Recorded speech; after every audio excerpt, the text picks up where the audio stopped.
My Baker by Li Jiatong, translated by Nicholas Koss.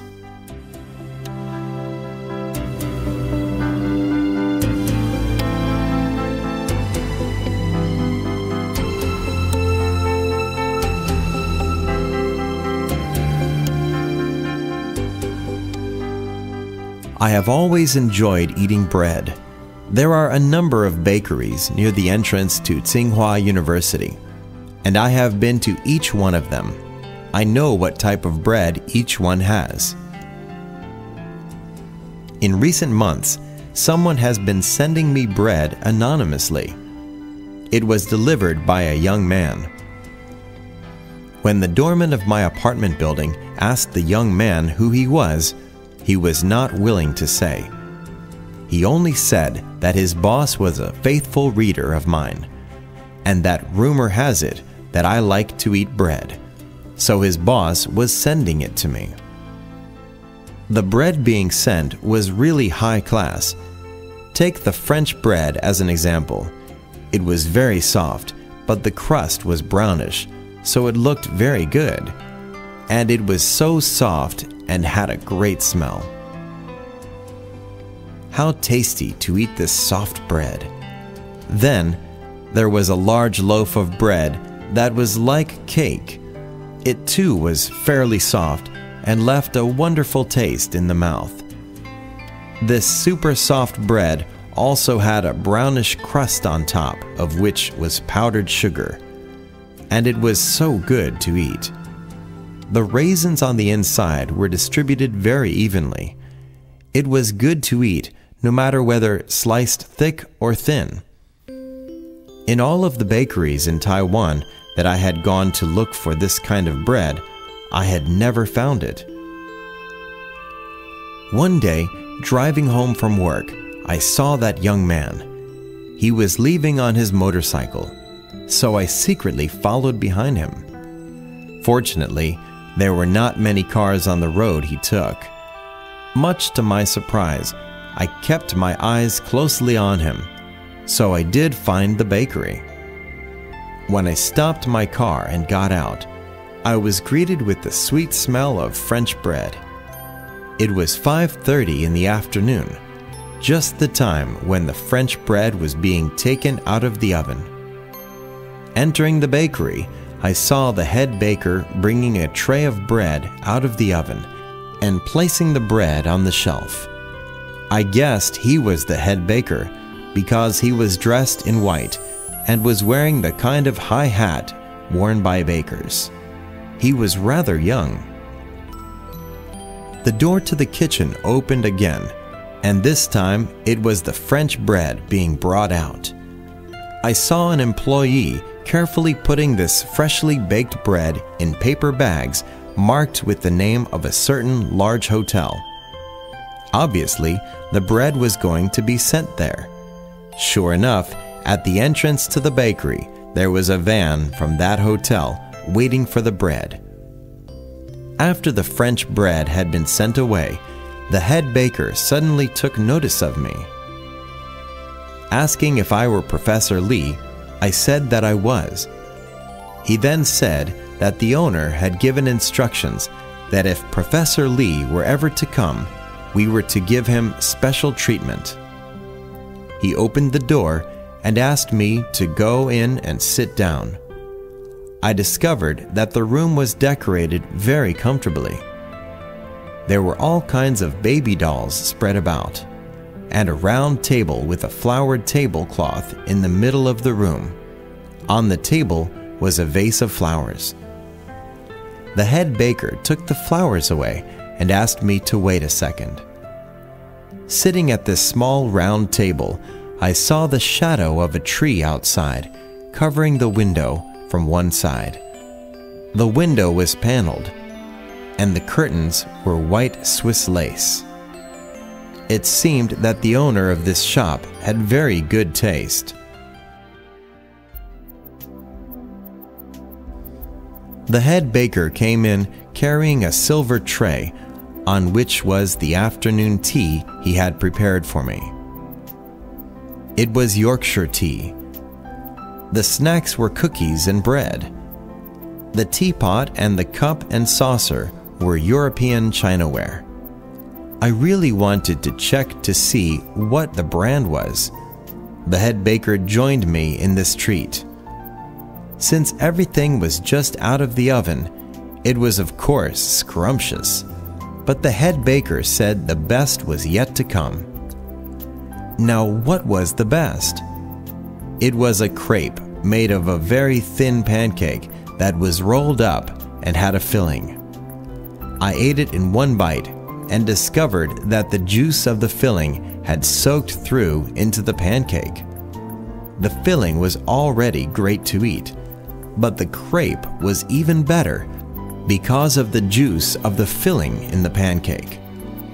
This crepe was marvelous to eat. I asked the chief baker what the filling was. He wasn't willing to say and said it had to be kept a secret. But he did reveal one thing. He changed the filling almost every day. Although I'm on the stupid side, I still understood. He used vegetables and chopped meat for the filling, and then added some sauce. I guessed that the vegetables were cut very finely and therefore certainly had some juice. He told me one more thing. This crepe was charcoal baked. If, he said, it had not been charcoal baked, it would indeed not smell so good. It could not be baked very long so as to prevent too much of the juice from soaking the pancake, which would have made it too soft. As I was eating and drinking, I heard people making noise in the next room. It was a large group of customers enjoying the daily batch of crepes that had just came out of the oven. The head baker was telling them that the rolls came out of the oven only once a day and were sold on the spot. They could not be taken out of the store because they were no good to be eaten cold. Each person could only buy 2, but the owner gave away free coffee or tea. I didn't dare ask the price because I knew that a dish that came with free tea or coffee would not be cheap. I took a look at the customers. They all seemed to be engineer types from the Hsinchu Science Park.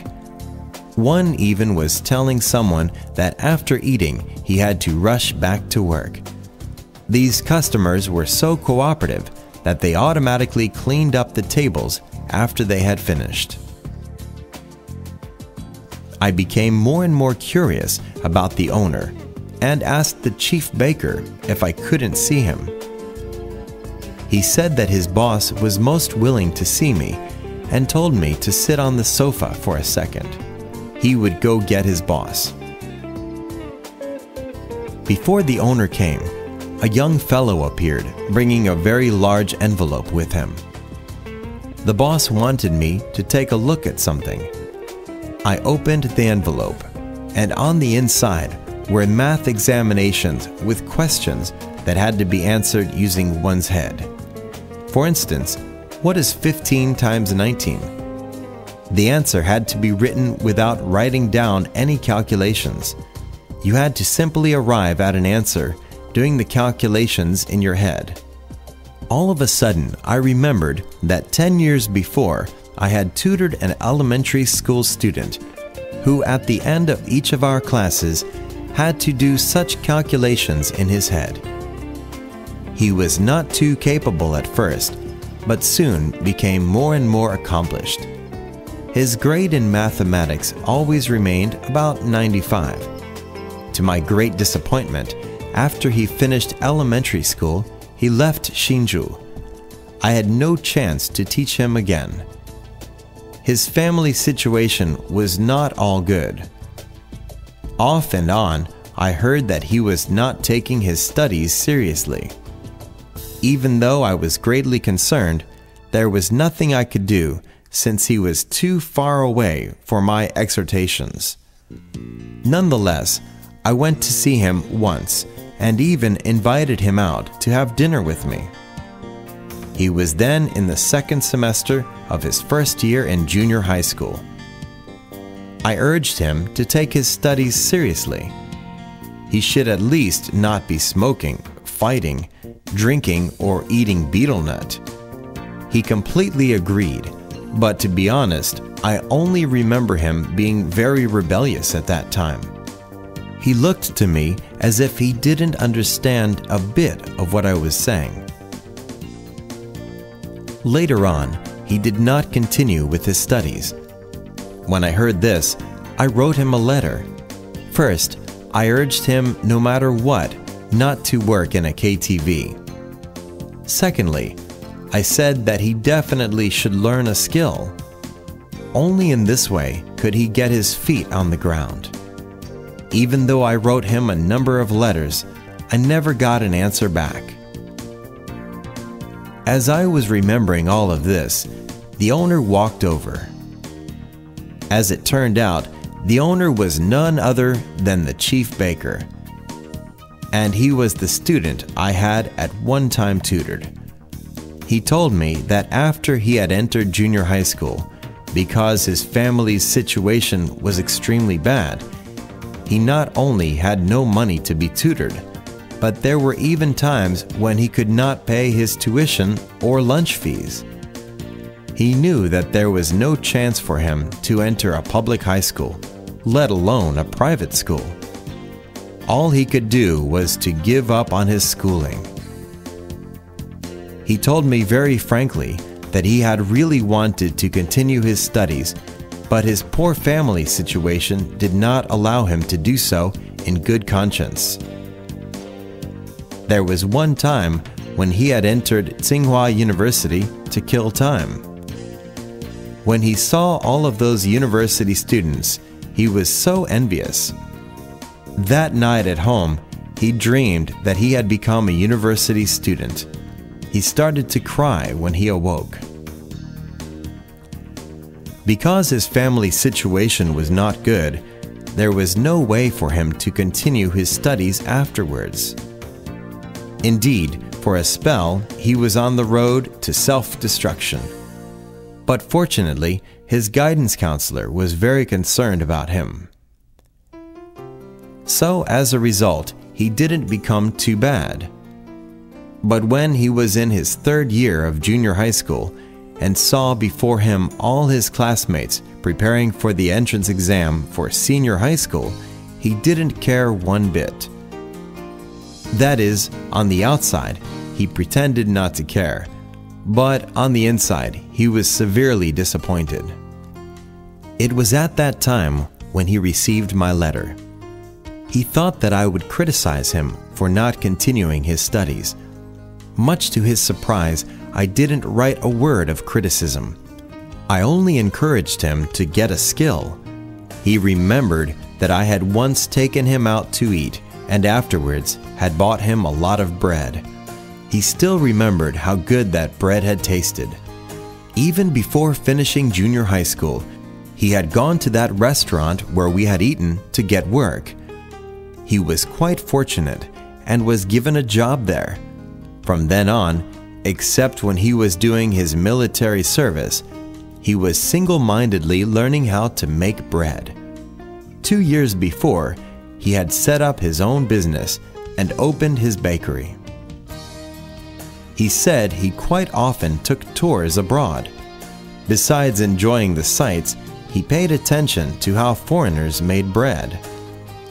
He learned that the big and round Russian loaf of bread was quite tasty, but also pretty to look at. But he didn't know whom to ask to teach him how to bake such a loaf. Later, he was inspired to go to Harbin in China, which once had many Russians, and found a teacher there.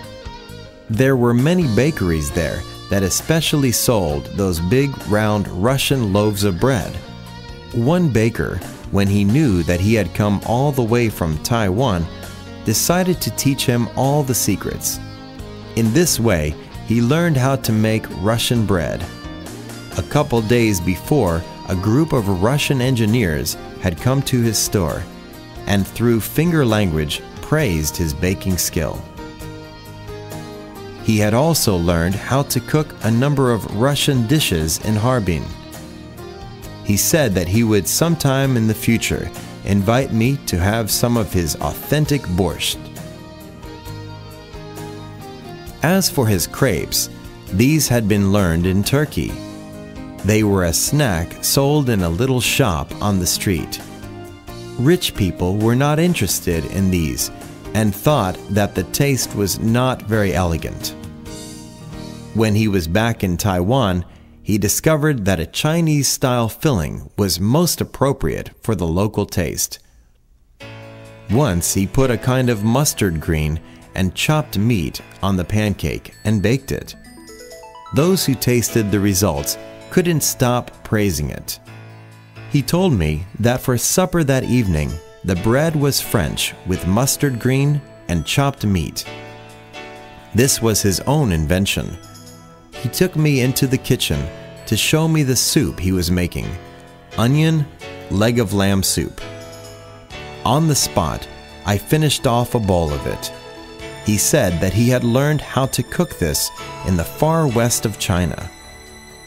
I had never thought that leg of lamb soup could taste so good. There was no smelly taste to it. Even though my student had never written back to me, he never was able to forget about me. That he didn't write back then was because he was still in his rebellious stage. One day, he talked about me to his wife, and she suggested that he should send some bread to me. He had a premonition that one day we too would meet again. This all seemed to me to be happening in another life. I had lost contact with him since he had graduated from elementary school. Of course, I had been concerned about him all along, fearing that he might go hungry without enough schooling. It never occurred to me that he was leading such a wonderful life. I had advised him to learn a skill, and now he had acquired more than a skill. He had incomparable skills. Before I left, I once again tested him on his skill in mental calculations. Each question he answered correctly. When he took me to my car, he asked, "Professor Lee, how many doctoral students do you have?" "I have only graduated from junior high school. Are you willing to acknowledge me as one of your students?" This is what I told him. "Of course you are my student. You are, moreover, the student who has satisfied me the most. My only fear is that you will not recognize me as your teacher, for I was only your tutor." Knowing that I saw him as my student, he burst into a beaming smile, which gave me an incomparable feeling of warmth. I hadn't really taught him anything except for two things. Don't become bad, and you need to have a skill. Never did I think that these two suggestions would have such a great effect.